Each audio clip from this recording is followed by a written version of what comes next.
Romanos, capítulo 13. Respeito pelas autoridades. Todos devem sujeitar-se às autoridades, pois toda autoridade vem de Deus, e aqueles que ocupam cargos de autoridade foram ali colocados por Ele. Portanto, quem se rebela contra a autoridade, se rebela contra o Deus que a instituiu e será punido, pois as autoridades não causam temor naqueles que fazem o que é certo, mas sim nos que fazem o que é errado. Você deseja viver livre do medo das autoridades? Faça o que é certo, e elas o honrarão. As autoridades estão a serviço de Deus, para o seu bem, mas se você estiver fazendo algo errado, é evidente que deve temer, pois elas têm o poder de puni-lo, pois estão a serviço de Deus, para castigar os que praticam o mal. Portanto, sujeitem-se a elas, não apenas para evitar a punição, mas também para manter a consciência limpa. É por esse motivo também que vocês pagam impostos, pois as autoridades estão a serviço de Deus no trabalho que realizam. Deem a cada um o que lhe é devido. Paguem os impostos e tributos àqueles que os recolhem e honrem e respeitem as autoridades. Não devam nada a ninguém, a não ser o amor de uns pelos outros. Quem ama seu próximo, cumpre os requisitos da lei de Deus, pois os mandamentos dizem: não cometa adultério, não mate, não roube, não cobice. Esses e outros mandamentos semelhantes se resumem num só: ame o seu próximo como a si mesmo. O amor não faz o mal ao próximo, portanto o amor cumpre todas as exigências da lei de Deus. Tudo isso é ainda mais urgente, porque vocês sabem como é tarde. O tempo está se esgotando. Despertem, pois nossa salvação está mais próxima agora do que quando cremos no início. A noite está quase acabando, e logo vem o dia. Portanto, deixem de lado as obras das trevas como se fossem roupas sujas, e vistam a armadura da luz. Uma vez que pertencemos ao dia, vivamos com decência, à vista de todos. Não participem de festanças desregradas, de bebedeiras, de promiscuidade sexual e de práticas imorais, e não se envolvam em brigas, nem em invejas.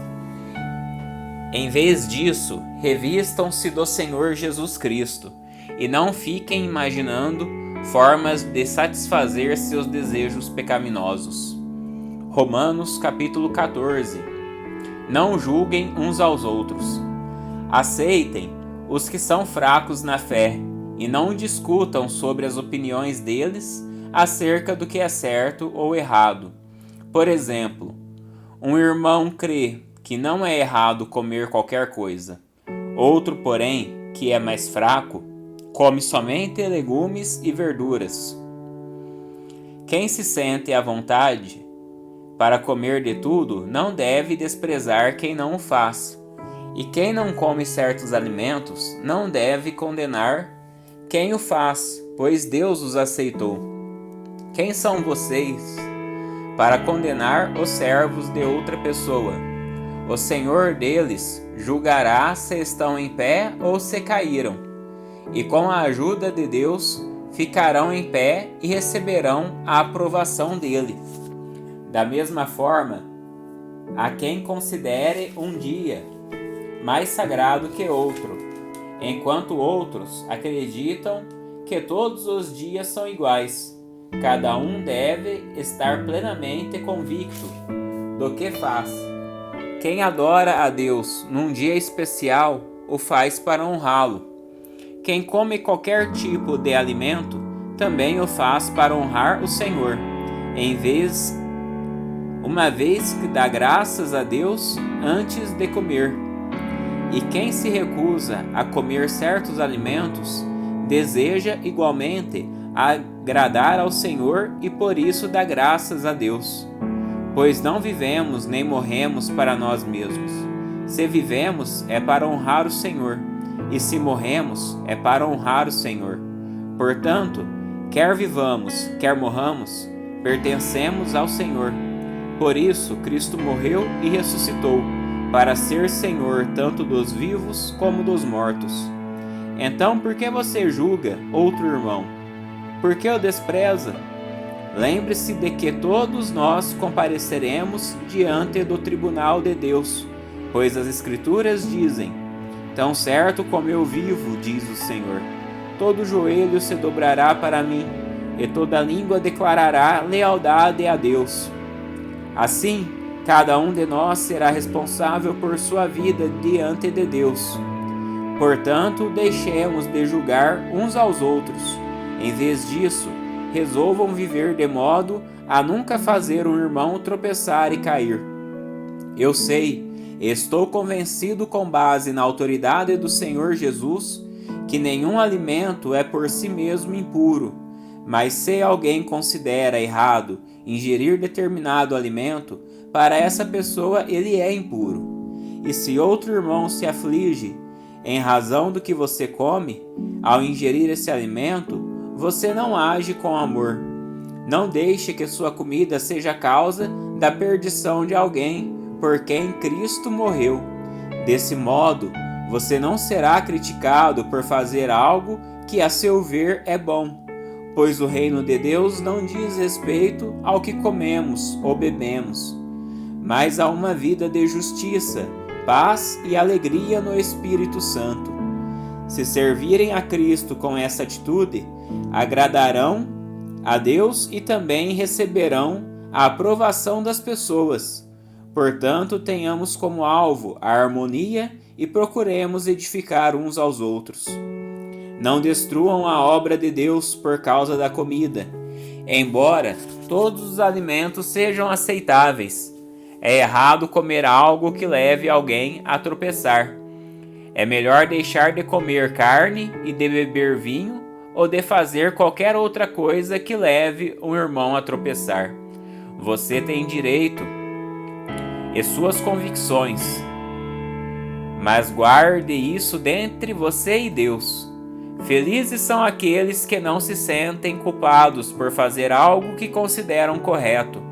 Mas se você tem dúvidas quanto ao que deve ou não comer, será culpado se comer, pois vai contra suas convicções. Se faz qualquer coisa sem convicção, está pecando. Romanos capítulo 15. Vivam para ajudar e edificar os outros. Nós que somos fortes devemos ter consideração pelos fracos e não agradar a nós mesmos. Devemos agradar ao próximo, visando ao que é certo, com a edificação deles como alvo, pois Cristo não viveu para agradar a si mesmo. Como dizem as Escrituras, os insultos dos que te insultam caem sobre mim. Essas coisas foram registradas há muito tempo para nos ensinar, e as Escrituras nos dão paciência e ânimo para mantermos a esperança. Que Deus, aquele que concede paciência e ânimo, os ajude a viver em completa harmonia uns com os outros, como convém aos seguidores de Cristo Jesus. Então todos vocês poderão se unir em uma só voz para louvar e glorificar a Deus, o Pai de nosso Senhor Jesus Cristo. Portanto, aceitem-se uns aos outros como Cristo os aceitou, para que Deus seja glorificado.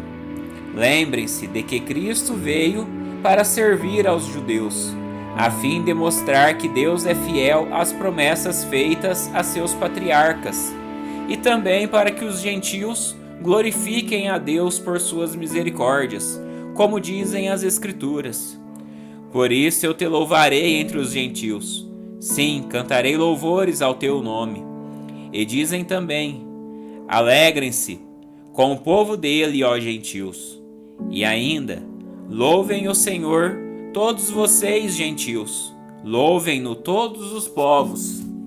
E em outra parte, o profeta Isaías disse: virá o herdeiro do trono de Davi, e reinará sobre os gentios.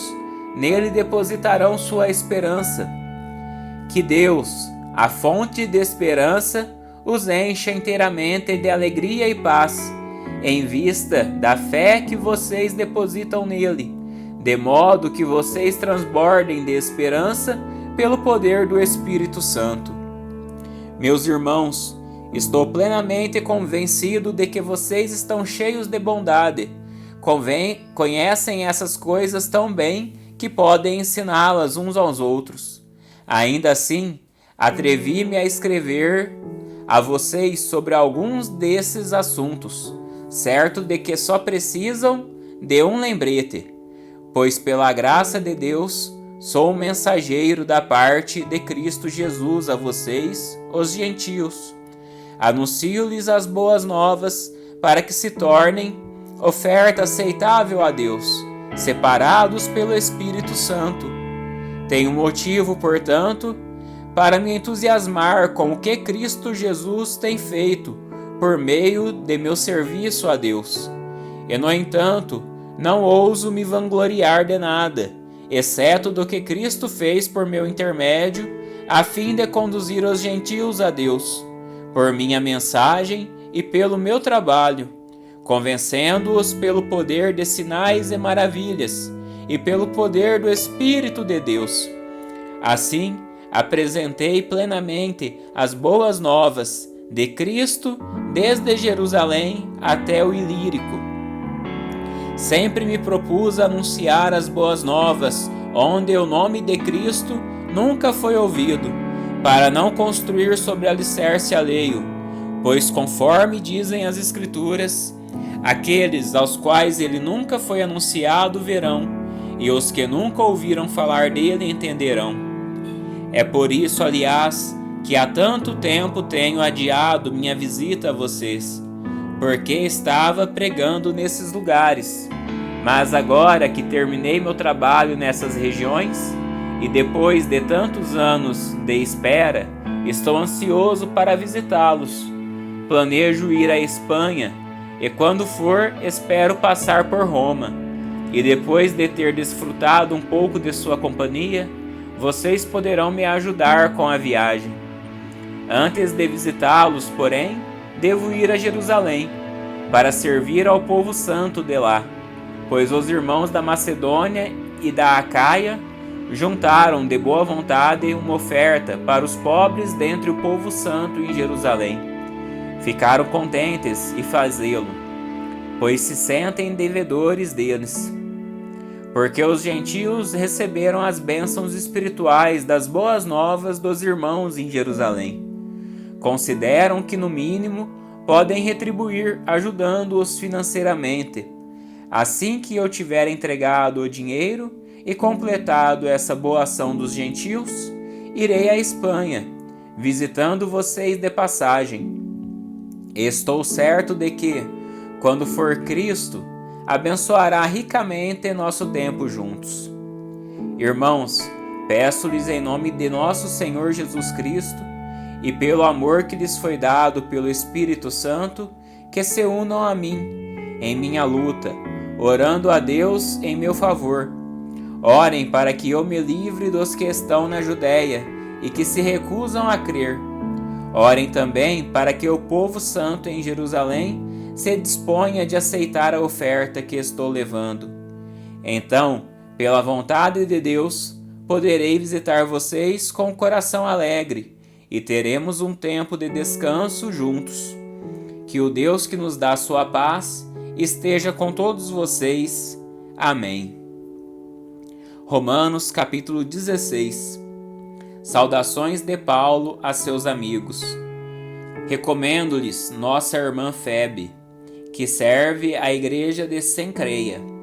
Recebam-na no Senhor, como uma pessoa digna de honra no meio do povo santo. Ajudem-na no que precisar, pois tem sido de grande ajuda para muitos, especialmente para mim. Deem minhas saudações a Priscila e Áquila, meus colaboradores no serviço de Cristo Jesus. Certa vez, eles arriscaram a vida por mim. Sou grato a eles e também o são todas as igrejas dos gentios. Saúdem a igreja que se reúne na casa deles. Saúdem também meu querido amigo Epeneto, que foi o primeiro seguidor de Cristo na província da Ásia. Saúdem Maria, que trabalhou tanto por vocês.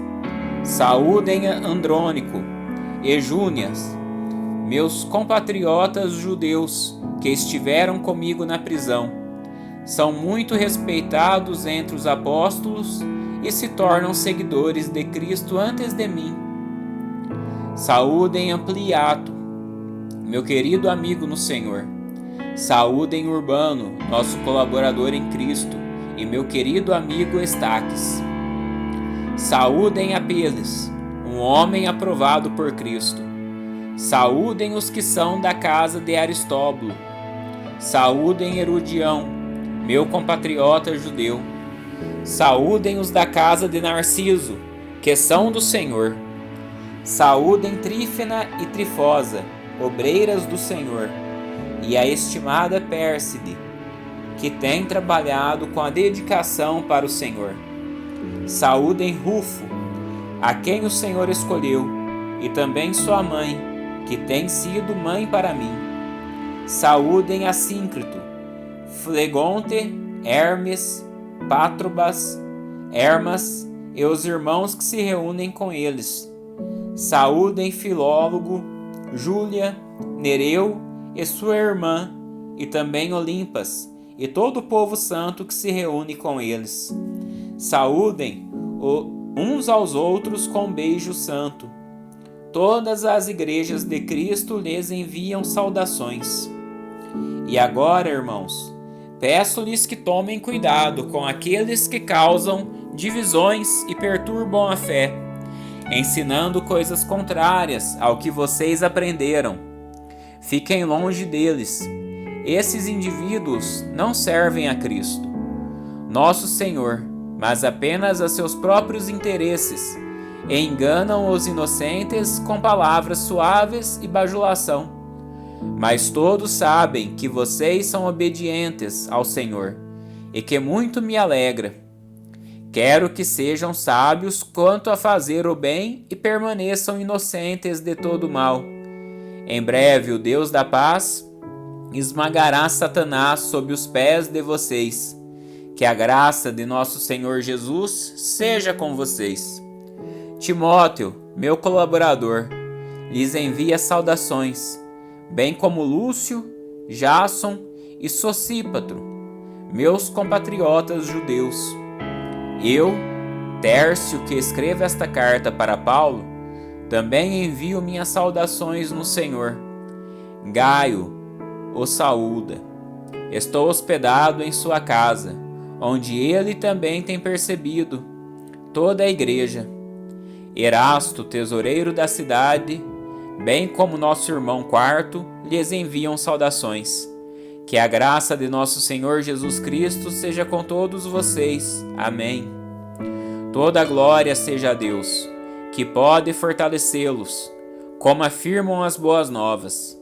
Essa mensagem a respeito de Jesus Cristo revelou seu plano, mantido em segredo desde o princípio dos tempos, mas que agora, como os escritos dos profetas predisseram e o Deus eterno ordenou, é anunciado aos gentios de toda parte, a fim de que eles também possam crer nele e lhe obedecer.